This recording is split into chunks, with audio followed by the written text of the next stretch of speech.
teman-teman semua, nama saya Niken Fitri Salwiyah. Di sini saya akan menjelaskan mengenai biomembran. Namun sebelumnya, teman-teman tahu nggak nih, biomembran itu apa sih? Oke, kita bahas bareng-bareng yuk. Nah, yang pertama itu kita bahas dari pengertiannya dulu ya. Biomembran adalah suatu struktur yang sangat tipis yang biasanya dapat divisualisasikan hanya dengan mikroskop elektron. Nah, pernyataan yang barusan aku bilang ini berdasarkan Becker tahun 1986 ya. Nah, biomembran ini terdiri dari 3 nih. Yang pertama itu ada membran plasma, yang kedua ada membran sitoplasma, dan yang ketiga ini ada membran nukleus. Di gambar sebelah kanan ini ada gambar membran plasma nih. Nah, membran plasma ini terdiri dari beberapa unsur ya. Yang pertama itu ada glikoprotein, yang kedua itu ada protein, lalu ada karbohidrat chain, dan lain sebagainya. Nah, kita bahas yang protein yuk. Nah, yang protein ini dia memiliki semacam 4 fungsi gitu. Yang pertama itu ada saluran atau transporter, lalu ada reseptor, glikoprotein, dan enzim. Nah, glikoprotein itu bisa kita lihat di atas ini ya, dia menyatu dengan karbohidrat atau glukosa gitu. Nah, kita bahas dari awal. Saluran atau transporter ini fungsinya untuk apa sih? Jadi, saluran atau transporter ini berfungsi untuk memindahkan molekul. Jadi, karena dia fungsinya untuk memindahkan molekul, jadi si saluran ini biasanya terletak di ujung-ujung protein ini. Gitu. Nah, lalu ada reseptor. Reseptor ini fungsinya untuk mengenali bahan kimia tertentu. Jadi, sebelum si molekul ini yang mengandung bahan kimia masuk, jadi si reseptor ini akan mengenali dulu nih, kira-kira si molekul ini mengandung bahan kimia apa ya? Gitu. Nah, lalu ada glikoprotein, kita bisa lihat di atas ini. Glikoprotein ini fungsinya untuk mengidentifikasi tipe sel gitu. Nah, yang terakhir ada enzim. Enzim fungsinya untuk mengkatalis produksi zat. Oke, lanjut ya. Gambar sebelah kiri ini kita bisa lihat nih, ada molekul bebas ya. Ada molekul bebas yang bergerak gitu. Ada oksigen, ada karbon dioksida, ada amonia, dan ada air. Nah, jadi molekul bebas ini dia nantinya akan diikat oleh protein. Nah, setelah diikat oleh protein, protein ini akan membawa dan mengangkut beberapa molekul tersebut, gitu, mengangkut dan menanamnya di dalam bilayer lipid. Nah, setelah ditaruh di dalam bilayer lipid, nantinya molekul-molekul tersebut akan berubah menjadi glukosa dan akhirnya akan menjadi ion-ion, gitu. Nah, lanjut itu gerakan molekul dan sel. Nah, kira-kira di gerakan molekul dan sel ini ada berapa jenisnya sih? Jadi, di gerakan molekul dan sel ini akan dibahas 4, yaitu yang transportasi pasif, aktif, eksositosis, dan endositosis. Nah, kita bahas dulu yang transportasi pasif. Nah, di transportasi pasif ini biasanya kita tidak memerlukan energi nih, karena si transportasi pasif ini bergerak berdasarkan gradien gitu. Jadi bergerak dari tempat yang tinggi ke tempat yang rendah gitu. Nah, mengapa sih ada perbedaan transportasi aktif dan pasif ini? Kalau di transportasi pasif ini, mengapa kita berpindah berdasarkan gradien? Karena terdapat perbedaan konsentrasi gitu, terus perbedaan tekanan dan perbedaan daya, sehingga pergerakan ini tuh tidak memerlukan energi dan mengikuti gradien saja gitu. Nah, di transportasi pasif ini dibagi 3 nih teman-teman. Ada difusi, ada osmosis, dan ada difusi yang difasilitasi.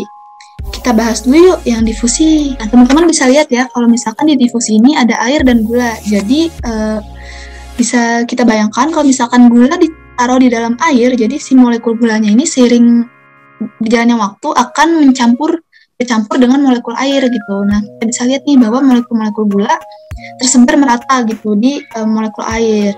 Jadi fungsinya difusi ini, molekul itu akan bergerak untuk menyamakan konsentrasi gitu. Nah, lanjut untuk yang osmosis, kita bisa lihat nih ada 3, ada hipotonik, isotonik, hipertonik. Nah, yang hipotonik ini biasanya kita lihat nih anak panahnya itu bergerak menuju dalam sel ya.